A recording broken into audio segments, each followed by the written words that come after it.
নমস্কার।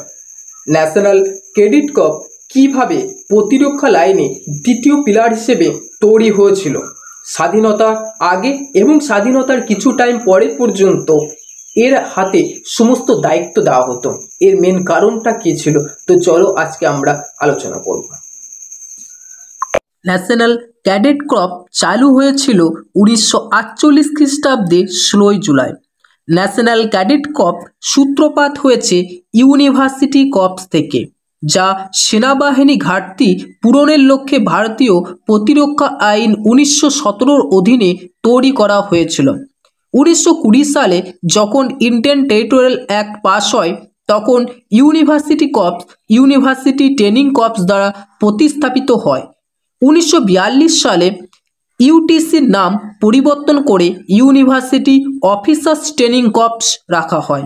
প্রতিরক্ষা বাহিনী সহ জীবনের সর্বস্তরে তরুণ ছেলেমেয়েদের উন্নত নাগরিক এবং আমাদের মহান দেশের ভবিষ্যৎ নেতা হতে প্রশিক্ষণ দেওয়ার জন্য জাতীয় পর্যায়ে একটি যুব সংগঠন গড়ে তোলার প্রয়োজনীয়তা আমাদের নেতারা ঠিকই উপলব্ধি করেছিলেন।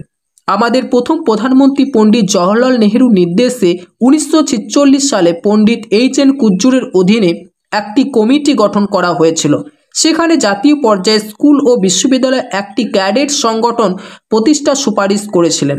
সৈনিক যুব ফাউন্ডেশন আইন গভর্নর জেনারেল কর্তৃক গৃহীত হয়েছিল এবং 1950 সালে 15 জুলাই সৈনিক যুব ফাউন্ডেশন অস্তিত্ব লাভ করে। 1949 সালে স্কুল এবং কলেজগামী মেয়েদের সমান সুযোগ দেওয়ার জন্য বালিকা বিভাগ গঠন করা হয়েছিল।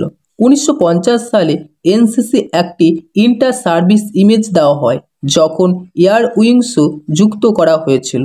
তারপরে 1952 সালে নৌ শাখাকে অনুসরণ করা হয়েছিল।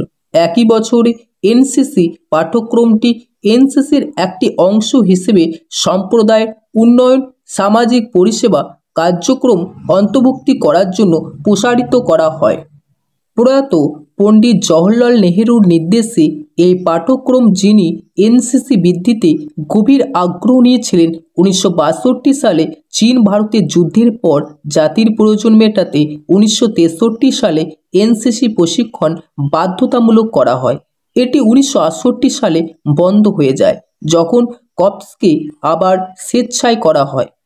1965 সালে ভারত পাকিস্তান যুদ্ধ এবং 1971 সালে বাংলাদেশ পাকিস্তান যুদ্ধের সময় এনসিসি ক্যাডাররা প্রতিরক্ষার দ্বিতীয় লাইন ছিল। তারা অস্ত্র কারখানাকে সহায়তা করার জন্য ক্যাম্প সংগঠিত করেছিল। তারা সামনে অস্ত্র ও গোলাবারুদ সরবরাহ করেছিল এবং শত্রু প্যারাডুপারদের ধরার জন্য টহল দল হিসেবে ব্যবহৃত হয়েছিল।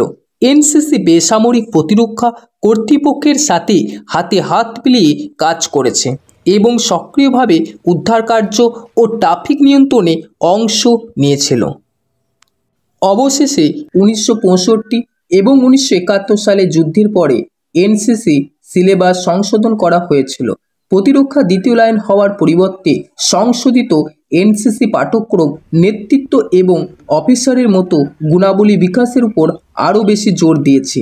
এনসিসি ক্যাডাররা যে সামরিক প্রশিক্ষণ গ্রহণ করা হয়েছিল, তারপর অ্যাক্টিভ মিলিটারি সার্ভিসে তাদের দায়িত্ব কমে দেওয়া হয়েছিল এবং সমাজসেবা এবং যুব ব্যবস্থাপনাকে বেশি গুরুত্ব দেওয়া হয়েছে।